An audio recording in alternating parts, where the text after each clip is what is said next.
Assalamualaikum. Assalamualaikum warahmatullahi taala wabarakatuh. Alhamdulillahi rabbil alamin. Nahmaduhu wa nasta'inuhu wa nastahdihi wa nastaghfiruh wa nu'minu bihi wa natawakkal alayh wa na'udzu billahi min shururi anfusina wa min sayyiati a'malina. Man yahdihillahu fala mudilla lahu wa man yudlil fala hadiya lahu. Ashhadu wa nashhadu an la ilaha illallah wahdahu la syarika lah wa ashhadu anna Muhammadan abduhu wa rasuluh safiyuhu min khalqihi wa habibuh. Salawatullahi wa salamuhu ala man atamanil akmalan sayyidina wa maulana Muhammad bin Abdullah al-mab'us rahmatan lil alamin wa imamil muttaqin wa qaidid du'atil mujahidin wa ala alihi wa sahbihi wattabi'in wa man ihtada bihadihi wa man sara nahjihi wastanna bisunnatihi ila yaumiddin. Allahumma sallimna li Ramadan wa sallama Ramadanu lana wa tasallamhu minna mutaqabbala. Allahumma amin. Amma ba'd. Yang dihormati lagi dikasihi Fadilatul Imam Tuan Bilal, seluruh pegawai-pegawai masjid, yang kuasa masjid, asatizah, tuan-tuan guru, para alim ulama, muslimin, muslimat, hadirin, hadirat, tuan-tuan, perempuan yang dirahmati Allah Subhanahu wa ta'ala. Alhamdulillahi rabbil alamin, summa alhamdulillah wa syukrulillah. Puji dan syukur kita panjatkan kepada Allah Azza wa Jalla di atas beradanya kita dalam bulan Ramadan. Alhamdulillah, poin yang pertama yang kita kena ambil, syukur kita masih berada di dalam bulan Ramadan. Syukur Allah Ta'ala masih kurniakan Ramadan kepada kita. Maknanya Allah masih memberi ruang dan peluang, masih lagi menghidupkan kita dalam bulan Ramadan yang pada malam ini masuk malam yang ke-10. Betul? Masuk malam yang ke-10 dah. Dan benda yang kita kena ingat, tuan-tuan muslimin hadirin sekalian, sudah 10 hari kita berada dalam bulan Ramadan. Hari-hari Jumaat ni, hari yang ke-9, malam yang ke-10, besok kita akan berpuasa ataupun menjalani ibadah Ramadan pada hari yang ke-10. Diam tak diam, duk tak duk, orang kata kan. Diam tak diam dah 10 hari dah, tuan-tuan sekalian. Apa pencapaian kita setakat ini?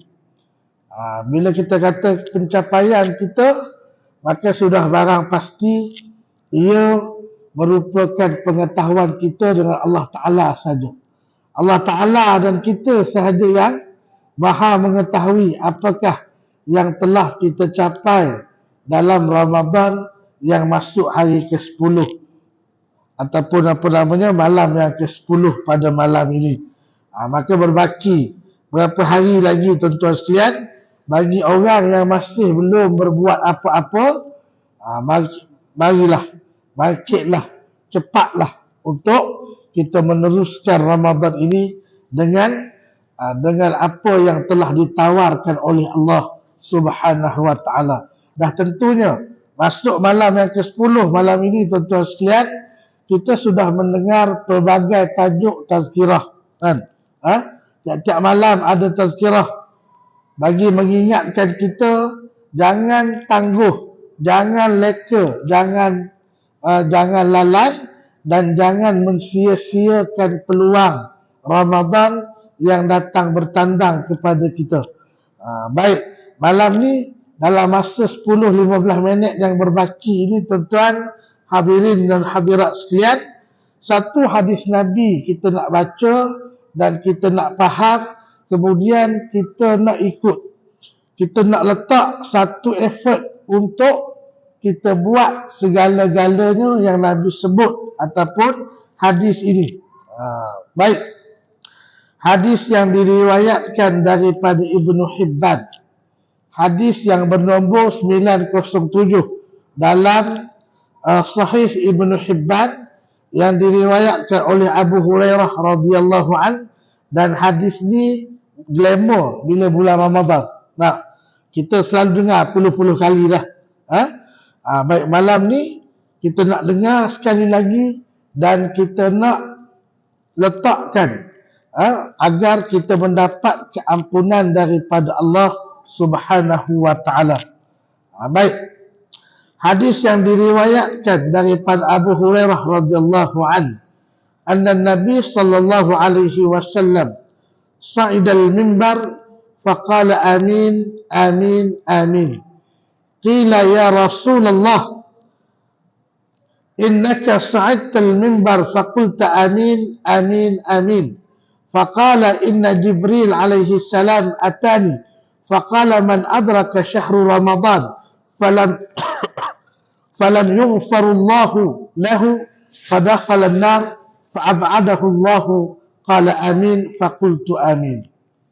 Baik, versi yang panjang dia ada lagi, betul tak? Baik, kemudian apa namanya, waman ada, kemudian apa lagi, waman adraka abawayh aw ahadahuma falam tabirruhuma famata fadakhala an-nar fa'ab'adahu Allah qala amin faqultu amin. Waman zukirat 'indahu falam yusalli 'alayka fa'ab'adahu Allah qala amin faqultu amin. Atau kama qala rawahu Ibnu Hibban. Baik, sebelum kita teruskan yang asli ni tuan-tuan, hadis ini juga ada riwayat yang palsu. Hadis riwayat yang palsu macam mana? Tuan-tuan mungkin pernah dengar ataupun mungkin pernah terima WhatsApp group daripada siapa-siapa orang yang menyebarkan hadis yang palsu. Versi palsu dia tuan-tuan, maknanya versi palsu dia mafhumnya kan? Jibril berdoa, ya Allah ya Tuhanku, kamu abaikanlah puasa umatku ini. Umatmu ini kalau sekiranya menjelang Ramadan dia tidak bermaaf-maafan dengan kedua ibu bapanya. Itu kan. Kemudian dia tidak bermaaf-maafan dengan apa namanya, kawan-kawannya, kawan rakannya dan juga orang sekelilingnya. Tuan-tuan, kalau jumpa hadis ni delete buang. Delete tu maknanya delete lah. Delete lepas tu buang. Kan. Pasal apa? Pasal itu mungkarul hadis, hadis palsu, haram kita amal, haram guna, haram sebar, haram hujah. Tu. Semua haram lah tu. Nah, kalau guna tak, haram di. Lawak haram. Baik. Kemudian hadis yang palsu ni kenapa? Sebab Nabi pernah bagi amaran kepada kita. Nabi kata, man kazzaba alayya muta'ammidan falyatabawwa maq'adahu minan nar, atau kama qala alaihi wassalatu wassalam. Hadis yang bertaraf mutawatir maknawi. Taraf mutawatir lah. Baik. Tu hadis yang palsu yang kita tak boleh sebarkan. Sebab itulah kita mesti bertabayun, semak sebelum sebar. Baik. Adapun hadis ini Nabi SAW sebut ketika mana Nabi SAW naik di atas mimbar. Macam itulah kedudukan dia kurang kan. Naik satu anak tangga, Nabi pun kata amin. Kemudian naik satu lagi anak tangga, Nabi pun kata amin lagi. Kemudian naik lagi satu anak tangga, Nabi kata amin lagi. Kan? Maka para sahabat keheranan. Biasanya amin ini kita gunakan untuk mengaminkan doa. Betul tak? Dan sifat para sahabat, kalau dia tak tahu, dia tanya. Kan? Kalau dia tak faham, dia tanya. Dia tidak upload dalam Facebook ataupun TikTok atau sebagainya. Dia tak upload. Kan? Macam kita duk buat sekarang kan. Tak tahu hujung cerita, nak buat naik kan. Baik. apa namanya, kemudian wahai Rasulullah, kami dengar Tuhan berkata amin sebanyak 3 kali. Kan? Amin, amin, amin banyak 3 kali. Kemudian baginda Rasulullah bagi tahu, sesungguhnya Jibril telah datang kepada aku. Waktu aku nak naik atas mimbar tadi ni, Jibril telah datang kepada aku dan berdoa dengan doa yang berikut. Kan? Yang pertama, apabila seseorang itu dikurniakan Ramadan, kemudian berlalu pergi Ramadan, dia tidak diampunkan oleh Allah Subhanahu wa taala, maka orang yang macam ini Allah Ta'ala akan masukkan dia ke dalam neraka dan jauhkan rahmat Allah daripadanya. Maka Jibril pun suruh aku mengaminkan doa ini, lantas aku amin. Kemudian yang kedua, orang yang dikurniakan kepada mereka ibu bapa ataupun salah seorang daripada mereka, tetapi dia tidak berbuat kebaikan, dia tidak menyantuni ibu bapanya, tidak birrul walidain, tidak orang kata apa, tidak berbuat baik kepada keduanya, dan dia meninggal dunia, maka dia ini masuk neraka dan Allah Ta'ala jauhkan rahmat daripada dia. Dan yang ketiganya, barang siapa yang disebutkan ke atas, disebut ke atasnya namamu, nama Nabi Muhammad sallallahu alaihi wasallam, kemudian dia tidak berselawat ke atasmu, maka orang ini juga akan masuk neraka dan jauh daripada rahmat Allah Subhanahu wa taala. Baik, tuan-tuan, berbaki tinggal 10-15 minit ni, kita nak ambil poin yang pertama saja. Sebab kita berada dalam bulan Ramadan, dan bulan Ramadan seperti mana yang kita maklumi bersama, hadir dengan pakej yang lengkap. Pakej, tahu pakej kan? Dia ada macam-macam keistimewaan. Kalau satu keistimewaan, orang tak panggil pakej, betul kan? Kalau pergi supermarket, ada potongan 50%. Lepas tu kalau jadi member dapat lagi 10%. Lepas tu kan, tu baru orang panggil pakej, tuan-tuan. Bila pakej macam tu, sukar untuk dilepaskan, betul? Sukar untuk dilepaskan. Maka kita bulan Ramadan ini Allah buka segala pintu. Pintu syurga Allah buka, pintu rahmat Allah buka, pintu keampunan Allah buka, pintu segala-galanya Allah buka, pintu neraka Allah Ta'ala tutup. Tuan-tuan, kalau kita buka pintu, bermakna kita pelawa orang, kan? Tapi kalau pintu tu tertutup, jangan pergi buka. Betul, kan? Pintu rumah kita kunci rapat, ada orang cuba nak buka, memang kena pelempang lah, kan? Memang kena lah. Begitulah juga dengan pintu neraka, pintu dosa, pintu maksiat Allah Ta'ala tutup setutup-tutupnya, tiba-tiba kita pergi buka, kan? Maka tengok kepada keampunan Allah.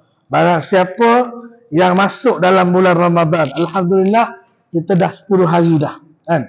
Ini poin yang paling penting kita ambil, supaya kita sedar kita berada dalam bulan Ramadan. Tuan-tuan muslimin muslimat sekalian, kita kena sedar kita berada dalam bulan Ramadan. Pasal apa? Pasal orang sampai ke hari ini pun dia kadang-kadang sedar tak sedar. Dia sedar tak sedar, dia masih lagi meneruskan kebiasaan lama, dia masih lagi teruskan tabiat-tabiat yang tidak sepatutnya dia buat dalam bulan Ramadan, kan? Yang tak tutup aurat terus tak tutup aurat, yang buat maksiat terus buat maksiat, yang tidak menghargai Ramadan terus berbuat demikian, kan?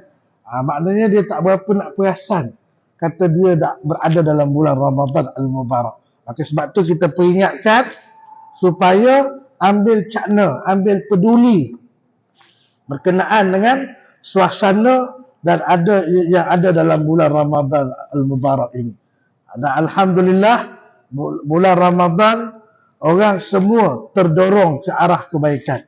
Orang buat baik, sehingga kan orang buat jahat ni nampak pelik dalam bulan Ramadan, kan? Orang contoh, semua orang puasa tiba-tiba ada satu orang tak puasa pelik, dia terpaksa bersembunyi. Betul tak kan?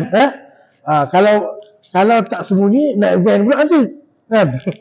Dia terpaksa bersembunyi, sorok-sorok, beli makan sorok-sorok, minum sorok-sorok. Pasal apa? Sebab ketika semua orang berpuasa, buat apa ni? Mentaati perintah Allah, dia seorang dia tak taat kan. Orang buat kebajikan dan sebagainya boleh, tak ada masalah. Kalau kita sebut, kalau kita ajak, kalau kita iklan apa-apa kebaikan, pasti akan disambut dengan mudah berbanding dengan bulan-bulan yang lain. Tetapi tuan-tuan dan puan sekalian, kita nak tengok natijah Ramadan ini lepas Ramadan, bukan dalam Ramadan, lepas Ramadan. Result dia akan keluar lepas Ramadan. Sebab la'allakum tattaqun itu akan digunakan sehingga sepanjang tahun bertemu dengan Ramadan yang akan datang dengan izin Allah Subhanahu wa taala. Maka sebab itulah kita cepat-cepat meraih keampunan daripada Allah Subhanahu wa taala. Tuan-tuan muslimin hadirin sekalian, bila kita cerita bab Ramadan ini, memang dah macam-macam benda sudah pun kita lalui. Maknanya bukanlah Ramadan kali yang pertama ni. Tetapi sudah macam-macam benda yang kita lalui.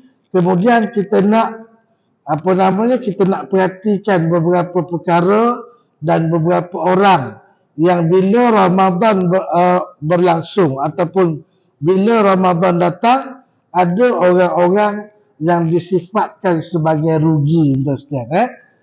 Yang pertama, straight to the point, orang yang rugi dalam bulan Ramadan ini, selain daripada orang yang Allah Ta'ala tak ampun, dan ini antara ciri-ciri ataupun orang yang kemungkinan besar Allah Subhanahu wa taala tidak ampunkan dalam bulan Ramadan al-Mubarak. Yang pertama adalah golongan yang tidak ambil cakna pada waktu sahur. Kan? Yang tidak ambil peduli tentang waktu sahur. Waktu sahur ni tuan-tuan muslimin hadirin sekalian, dia bukan hanya tentang makan. Kan? Makan tu betul lah kan? Membekalkan tenaga kepada kita, kekuatan kepada kita dan sebagainya.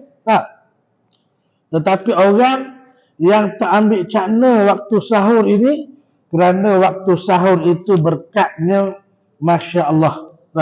Disebut dalam surah yang ke-51 dalam Al-Quran, ayat yang ke-18, barisan yang ke-6 penjuru sebelah kiri, muka surat 521. Balik ni pergi cek kan. Surah apa? Surah yang ke-51, Allah sebut wabil asharihum yastaghfirun. Itulah yang paling penting. Maknanya kita nak memburu keampunan daripada Allah, kemudian kita nak istighfar, kemudian kita nak cari satu waktu yang begitu istimewa. Maknanya sahur. Sahur ni bila kan? Beberapa detik sebelum fajar kan? Kita ambil sahur Melayu 5.30, 5 suku sampai pukul 6 kan? Sahur Melayu. Kenapa ada beza sahur Melayu dengan sahur Arab? Nabi SAW, baginda SAW sahur kira-kira 10 minit sebelum azan. Tapi kita waktu kita tak dan. Tak dan.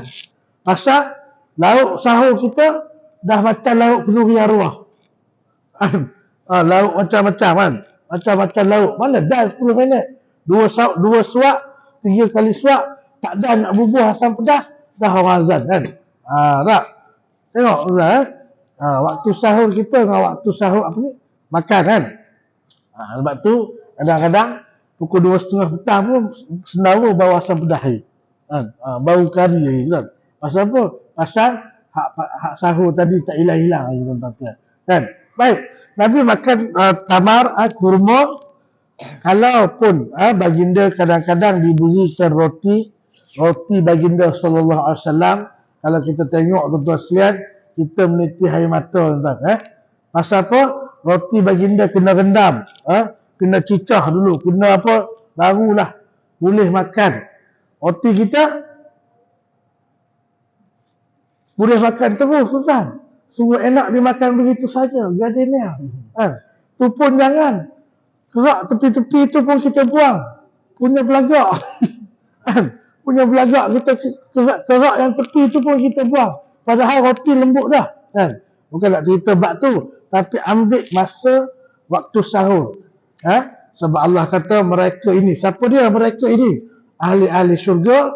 Mereka ini biasanya akan beristighfar pada waktu sahur. Kan?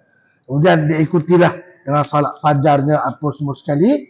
Kemudian itu cerita orang yang ambil cakna tentang waktu sahur. Kan? Apatah lagi kalau jenis tak mau makan sahur. Kan? Pukul 2 pagi makan sahur dah. Yang tu bukan sahur tuan-tuan. Tuan-tuan, sahabat-sahabat, kan? Adik-adik, kan? Bukan sahur. Tu nama dia makan kedarah. Tu tak sahur. Kan? Sahur jauh lagi dia punya tu. Kan? Pukul 2 pagi kan. Dia budak-budak muda pukul 2 pagi keluar start motor pergi McD kan. Beli burger kan. Contohnya 2 pagi makan siap-siap tak mau bangun. Kan? Tak mau bangun sahur tak apa lagi. Subuh pun dia tak mau bangun pula kan. Perangai. Ni kan. Tu bukan sahur, tu saya cakap hari sekali makan kedarah nama. Baik tuan-tuan. Yang kedua ialah yang tidak beristighfar. Golongan yang tidak beristighfar relate dengan keampunan daripada Allah Subhanahu Wa Taala. Padahal nak minta ampun ni, nak taubat, nak minta ampun ni cukup sekadar kita menyatakan istighfar. Astaghfirullahalazim, astaghfirullahalazim. Tak.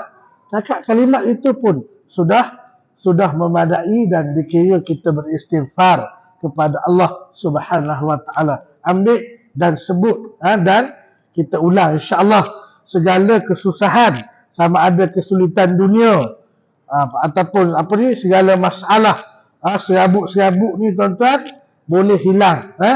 Kalau kita ada masalah apa-apa beristighfarlah, maka itulah kalimat healing yang paling ampuh di dunia. Kan kita sekarang duk dengar healing tak apa kejadah healing kan. Tuan-tuan kan. Hak tu healing yang paling utama kan. Yang paling utama istighfar. Kena bergaduh ke apa ke, istighfar pada Allah Subhanahu Wa Taala insya-Allah. Kemudian yang seterusnya apa? Tidak berdoa pada waktu-waktu yang mustajab. Hari ini hari Jumaat, kita perbanyakkan doa, perbanyakkan selawat, perbanyakkan istighfar, tetapi kita langsung tak berbuat demikian. Tuan-tuan, kadang-kadang manusia ni pelik kan. Manusia ni pelik. Allah Ta'ala dah bagi tawaran yang begitu hebat, kita relax je kan. Kita santai-santailah kawanku kan. Santai, tak ada buat apa. Relax kan. Tak mau minta ampun, tak mau minta apa. Tapi kalau kita fikir-fikir balik, tak adalah pelik mana sangat. Sebab konotasi insan dalam Al-Quran semuanya berbau negatif. Kalau tuan-tuan tengok dalam Quran, insan Allah sebut semua negatif belaka. Saya ambil 3 contoh. 3 contoh. Allah sebut perkataan insan. Yang pertama Allah kata apa? Khuliqal insanu dha'ifa. Allah Ta'ala ciptakan manusia lemah. Lemah negatif ke positif? Negatif. Kan? Kemudian innal insana khuliqa halu'a. Insan manusia ni Allah Ta'ala cipta sentiasa berkeluh kesah. Panas susah, sejuk susah kan. Elok susah, tak elok susah kan. Semua susah belaka. Kan? Semua mengungut belaka kan. Lauk kari susah kan. Roti jala susah. Semua dia mengungut kan. Semua tak kena kat dia. Tak? Lepas tu Allah kata apa ni? Innal insana li rabbihi lakanut. Sesungguhnya manusia sangat ingkar kepada Tuhan. Tak? Mana kalimat insan yang positif tuan? Kecuali dengan dengan tarbiyah ruhiyah. Dengan kita isi diri kita ni dengan tarbiyah Ramadan yang kita lalui ni, madrasah ni, barulah kita jadi manusia yang benar-benar diharapkan oleh Allah Subhanahu Wa Taala. Baiklah, cukuplah sekadar itu. Jadilah. Dia kalau apa tazkirah tengah-tengah tarawih ni tuan-tuan seram. Seram apa? Takut lebih masa kan. Apa pun tak boleh jadi saya rasa cukuplah sekadar itu. Dan kita pun dah dengar dah Apa yang saya nyatakan kepada tuan-tuan ini adalah kalimat-kalimat yang sudah acap kali pun kita dengar. Kita tinggal perangat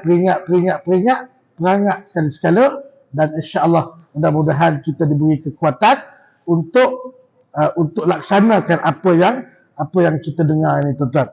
Cukup-cukuplah berjanji. Janji-janji ini semua ibarat sampan yang akhirnya akan ke laut belaka.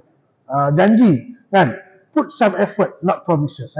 Put some effort, not promises. InsyaAllah kita akan dapat keampunan daripada Allah Subhanahu Wa Taala. Tuan-tuan, sebelum saya tawakuf ataupun sebelum berakhir tazkirah ringkas pada malam ini, saya ada bawa satu tabung infak Al-Quran.